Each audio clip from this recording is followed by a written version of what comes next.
Je pense tout d'abord qu'il faut féliciter la fédération départementale des étudiants de Bignona et la section locale du Forum civil de Bignona d'avoir bien voulu organiser cette rencontre sur la déforestation au niveau de la Casamance, mais également sur l'exploitation du zircon au niveau de Niafran.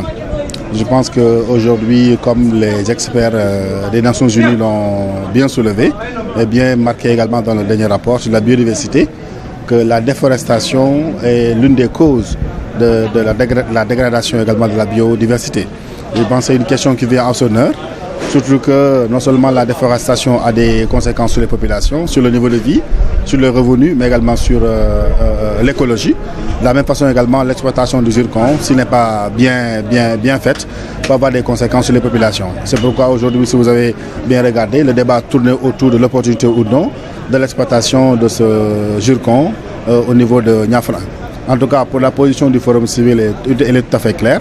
C'est une position de principe, c'est-à-dire une position qui défend les intérêts des populations. Mais dans la vérité, encore une fois. Donc c'est pourquoi on a déjà demandé aux différents acteurs de se parler, de continuer à se parler, mais également aux différents promoteurs d'essayer de convaincre davantage les populations, d'essayer de les convaincre sur la base d'arguments, mais non pas sur la base de la force, mais sur la base d'arguments juridiques, techniques, écologiques, environnementaux, pour qu'ils puissent accepter ou non ce projet. Je pense que l'enjeu aujourd'hui, c'est un enjeu sécuritaire, l'enjeu, c'est un enjeu social, mais également c'est un enjeu environnemental. C'est pourquoi le Forum civil appelle au dialogue aux différents acteurs pour trouver une solution meilleure. Comme on a toujours fait, c'est-à-dire du côté des populations, essayer de leur donner les matériaux nécessaires pour comprendre un peu les différents enjeux préalables de l'exploitation du zircon, par exemple. Le zircon. Je parle par exemple de la compréhension des études d'impact environnemental.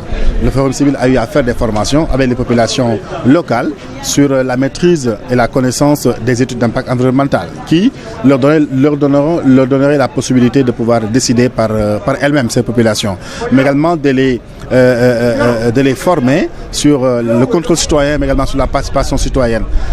De cette même manière, ce qu'on a toujours fait dans différentes zones du pays, à Ounaré, à Diogo, à Kayar, donc partout dans le pays, ce qu'on également continue à faire au niveau de Niafran. Donc le Forum civil est toujours du côté des populations, mais encore une fois dans la vérité. Ça peut apporter beaucoup de choses, comme je l'ai dit tout à l'heure, par rapport au concept qu'on est en train de développer dans le monde, qui impactent naturellement au Sénégal, c'est-à-dire les concepts d'écologie, ou bien les concepts d'agroécologie, dans un contexte également où on connaît cette masse de multinationales qui envahissent nos terres à travers l'agrobusiness, dans un contexte également où on parle de déforestation. Il y a un besoin pour les populations d'être éduquées, de développer une éducation environnementale sur les questions de la pollution, sur les questions de l'écologie, sur les questions du changement climatique. Donc sur les questions qui touchent fondamentalement le développement durable. C'est pourquoi dans ce sens-là, le Forum civil parle de l'éducation environnementale.